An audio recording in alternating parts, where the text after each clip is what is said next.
people, maisha haina uhakika.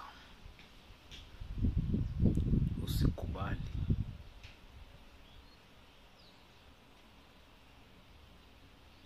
ishi maisha leo ukiwa unajua leo ndio siku yako ya mwisho katika duniani, sababu maisha hayana uhakika ya kesho. Mungu ndiye anayejua ya kesho. Kwa hivyo usiwahi kubali kudalilishwa katika maisha haya, sababu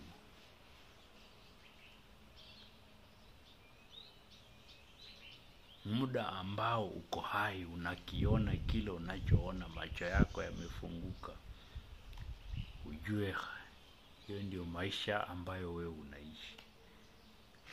Unajua, ishi ile maisha ambayo Mungu amekupea siku hiyo. Usitake kuishi ya kesho. Ya kesho Mungu ndiye anajua vile itakuwa. Kwa hivyo usikue mtu ambaye unataka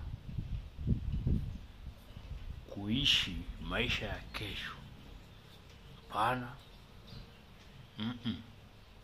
Hapana. Duniani watu huishi maisha ambaye Mungu amekupa hiyo siku. Siku hiyo yenye uko hai. Leo hii uko hai. Leo uko hai. Kesho achana nayo. Ishi ya leo.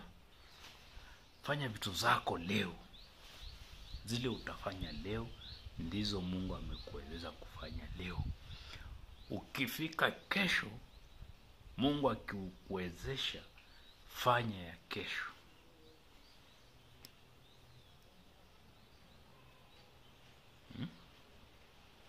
Fanya ya kesho. Usifanye ile ambayo Mungu hajakupea hiyo siku. Ndio mara nyingi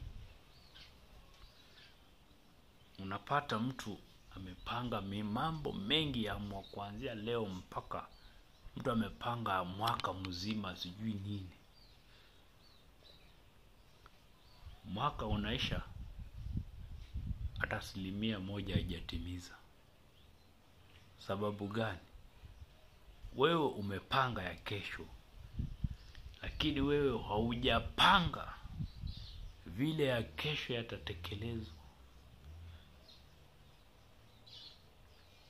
Panga ya hiyo siku ambayo unaishi. Ya kesho Mungu mwenyewe alisema yeye ndiye anajua. Kwa hivyo ya Mungu achia Mungu. Sababu maisha ya mtu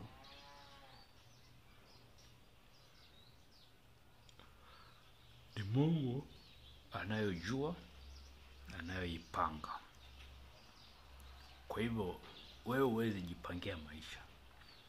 Ni Mungu anakupangia maisha. Kwa hivyo wewe, Mungu akikupa uhai, ufike hiyo siku, panga ya hiyo siku. Ikiisha, ubatike ufike kesho, panga ya hiyo siku tena. Sijui kama tunaelewana. Kuna watu wamesema huu mwaka nitafanya mambo makubwa. Mwaka ndio huu tumeisha. Tumebakisha mwezi mmoja tu tumalize.